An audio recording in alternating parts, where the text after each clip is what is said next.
Okay guys, ang niluto ko ay saksoy, seafood saksoy. Although yung series ko, meron din akong seafood guys, pero yung seafood sa mga so, iba naman ang pagka-seafood niya. Papakita ko rin sa inyo guys kung pagkaluto ko dito.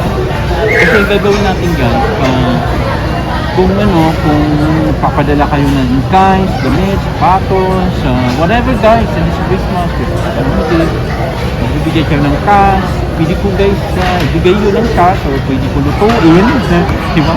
Pwede ko iluto yun, tapos ibigay natin sa mga palad natin yung kailangan at mga kababayan natin, Pilipino, OFW.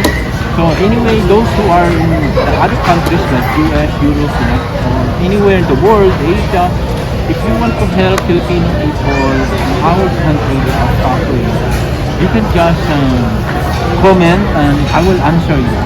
And everything you give to me, I will give it also to you. Wala akong kukunin kahit 5. We will really be honest because God is watching us. Si Lord ang nagbabantay sa atin, kaya hindi tayo pwede magdaya kay Lord. Kaya if you want guys to help, rest assured your money is in good hand and we will give it with my best friend. Ibibigay namin yan guys. Kasama ko siya ngayon, so with the cost, kasi alam mo na guys, siya dyan nakaranas ng hardship in life, kaya may heart din siya para sa mga mahirap na. Di guys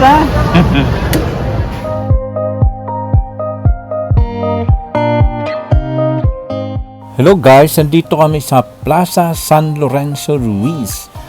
Alam nyo guys, dito sa Binondo kasi, Binondo Plaza, ang dami kasi dito squares. At itong mga squares guys, mga favorite ito, puntahan ng mga tao na walang bahay, mga nasunugan ng bahay, mga na-demolish, mga nasa squatter. Dito sila usually guys, naninirahan dito sila tatambakan.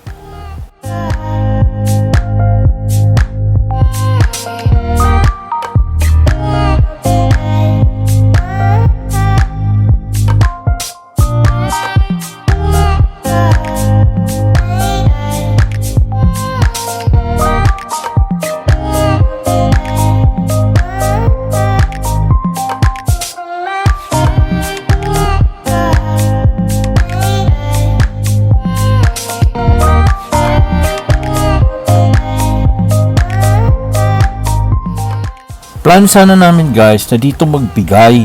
Ang problema sa dami nila at ang ating dala ay hindi naman marami.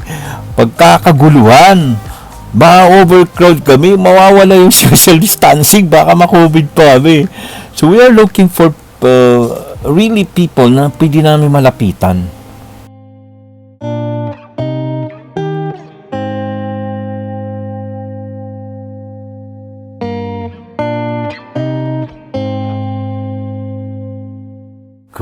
So nakarating kami dito guys. Ito naman ay isang kalye dito sa Binondo na ang maliit lang ito guys. May mga depressed area din dito, mga tao na yan, ganyan guys. Grabe guys, walang walang lock yan, walang pinto yan. So guys, naisip namin, yung aking friend, sabi niya, punta tayo ng Luneta. Kasi wala kami makita na matutulungan na hindi kami pagkakaguluhan ng mga tao. So naghanap talaga kami ng deserving na matutulungan guys.